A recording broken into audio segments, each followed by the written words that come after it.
Good afternoon, everyone, and welcome to the Monday Open. My name is Mark, and I'm one of the Senior Relationship Managers here at Vantage Markets Australia. I'm based in Melbourne. We have my colleague in Sydney. How you doing, Jeff? I'm good, Mark. You feeling good, mate? Yeah, mate, feeling much better. Feeling much better. Good. So today we'll be discussing economic events that occurred last week, as well as the upcoming events to look out for this week and their impact on prices. We'll then move on to some technical analysis, discuss potential trade opportunities, and finally conclude with some Q&A at the end of the session. So I'll pass it over to Jeff now to start off. Awesome. Sounds like a plan. Let's do that. So this is the agenda that Mark just went through. We're going to be talking about last week, this week, a little backwards and a little bit forwards. We'll do some text and some Q&As. Last week we saw the Australian Reserve Bank cut interest rates here for 25 basis points. All of the big four banks had expected that, but most of the offshore banks expected them to hold. I had expected them to hold, so I was wrong on that one. The statement that accompanied the cut was what we would call a hawkish statement. They implied that that was it for now, and the next moves on rates will be data dependent. That's the Reserve Bank governor's way of saying we're not really sure what's going on. We're just going to wait and see, but don't bet on another one anytime soon. On Wednesday, we had the RBNZ in New Zealand cut their rates by 50 basis points. That was well flagged. I, again, was expecting them to do nothing. They pretty much flagged that there should be another 75 basis points worth of cuts this year. So markets are arguing about whether it's going to be another 50 and then 25 or 325s. They've But been very consistent, Jeff. you know what? They're consistent, and I hate to say this out loud, but the RBNZ is my favourite central bank. They tell you what they're thinking, they tell you what they're looking for, and they're very, very honest and upfront about it. I love that. That's why the Kiwi moves so nicely on a technical basis, because the market has all of the information. There's nothing hidden. There's nothing secret about it. I think they'll do 50 again. That'll be February, March, April, I think, is their next meeting. So I think at their next meeting, they'll do another 50, but we'll see if we're right about that one. Haven't had the best record with central banks lately, so maybe don't follow Jeff on that one. On Thursday, we had the Aussie unemployment report, which did print stronger than expected. That was what I was expecting for the data to be strong. The unemployment data saw the Aussie dollar rise really quite well off the back of it, and I think it brought back all of its weakness after the RBA cut. The result of the cut wasn't really that impressive. I think it had been really quite priced in by most of the price makers out there in the markets, the big four banks.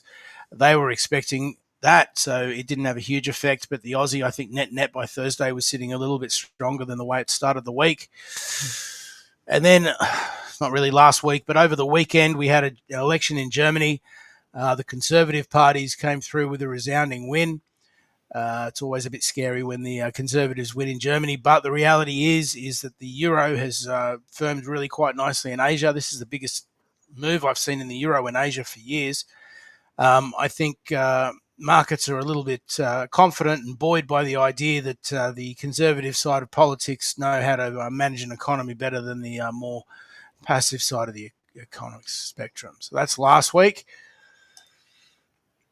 The big events for this week, we've got a CPI reading out of Australia.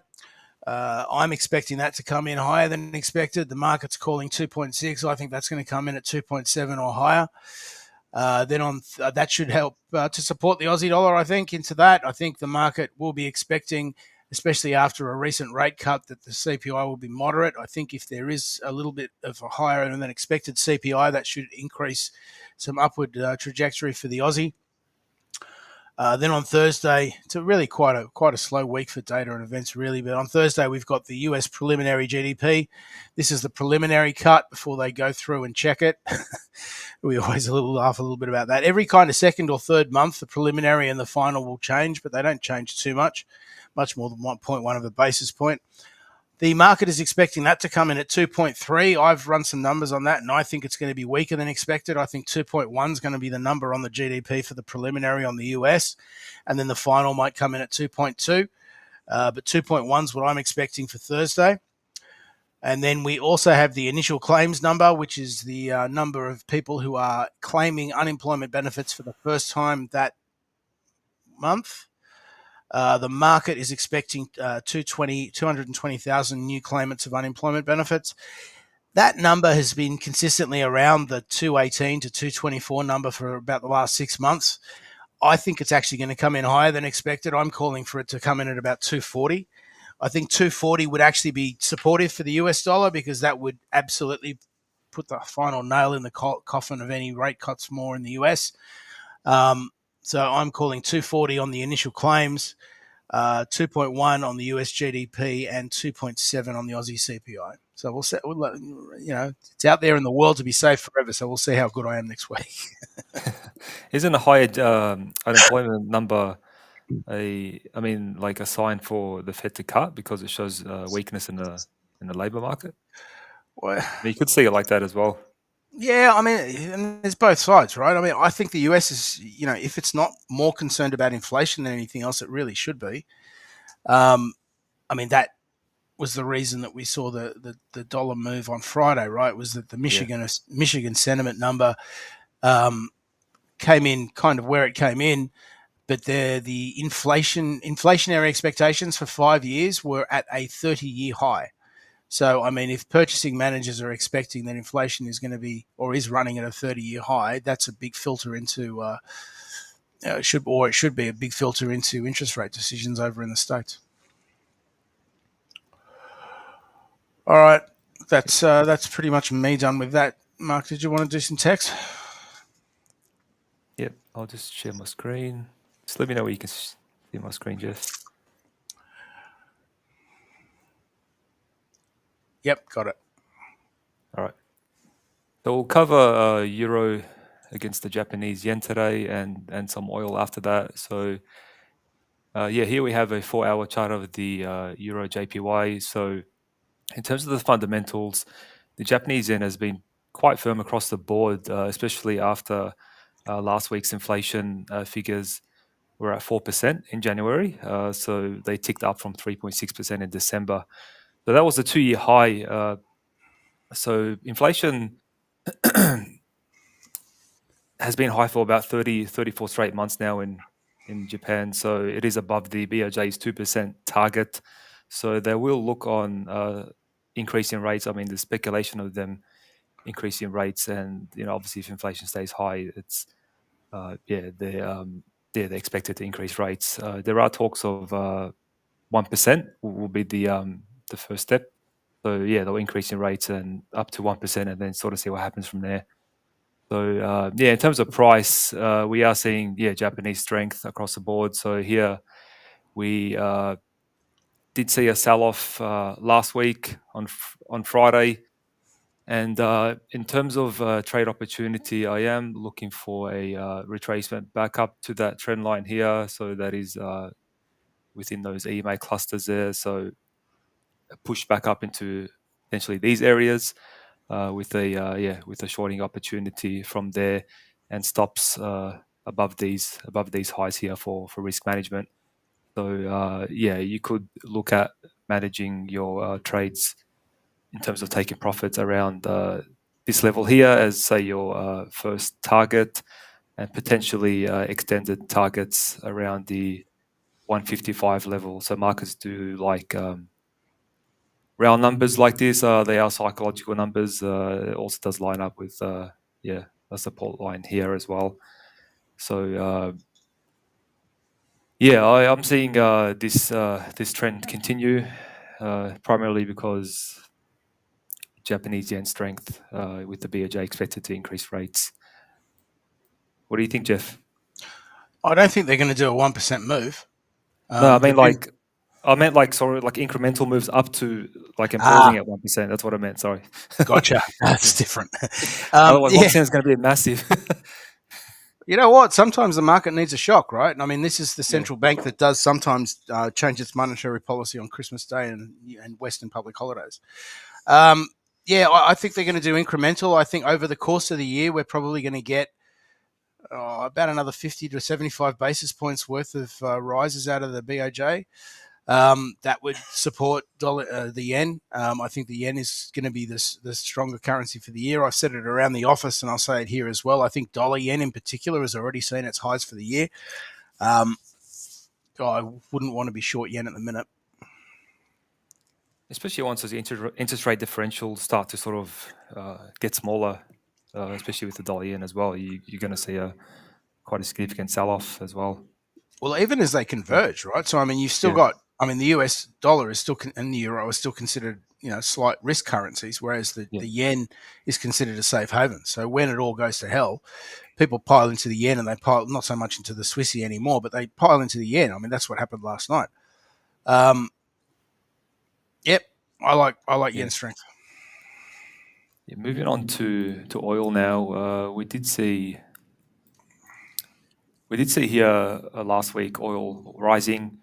That was mainly due to supply chain disruptions in Ukraine, and then we did sort of see a sell-off after that. I did see this on Friday about here. We did double top. We did make some bearish divergence here. So prices, made higher highs here, but lower lows on the RSI, and we did see a sell-off. It is quite a strong trend. Generally, I don't like getting into trades after sort of seeing a downward move like this. I do like to see a bit of a retracement, just mainly for risk management purposes. Because if you were to short it right now, for example, I mean, your next significant level will be above here, which will be too far. So what I'm looking for is push back up into these areas, potentially maybe the 38.2 retracement, even the 50%.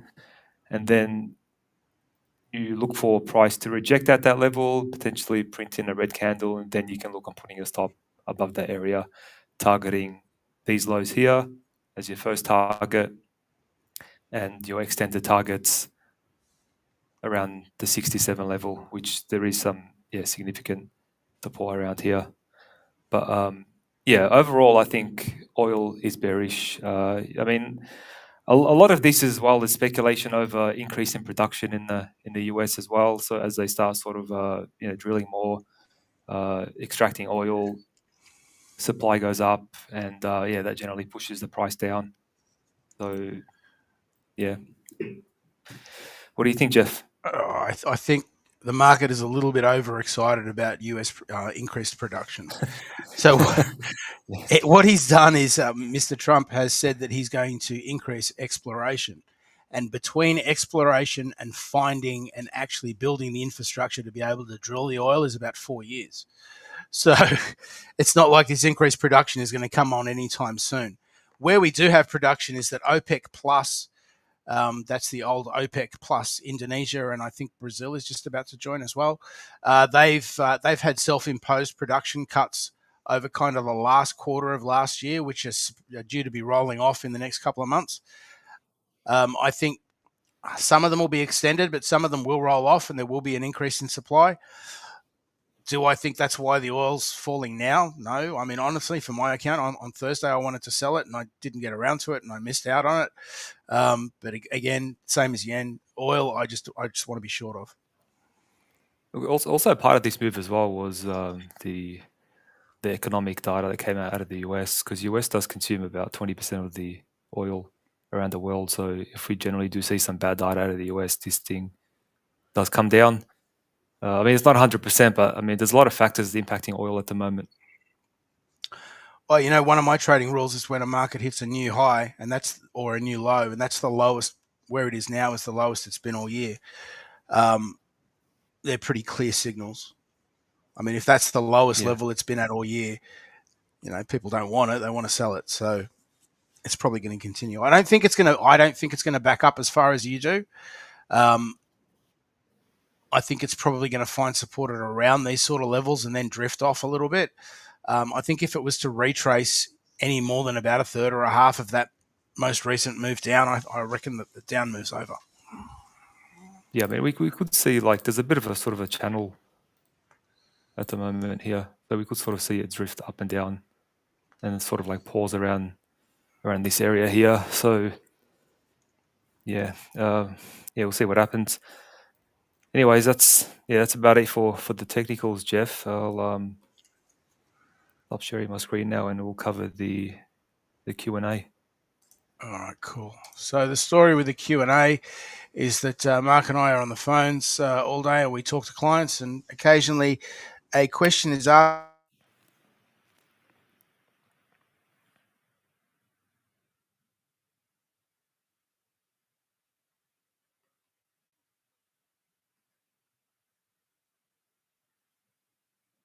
for or look like for Germany.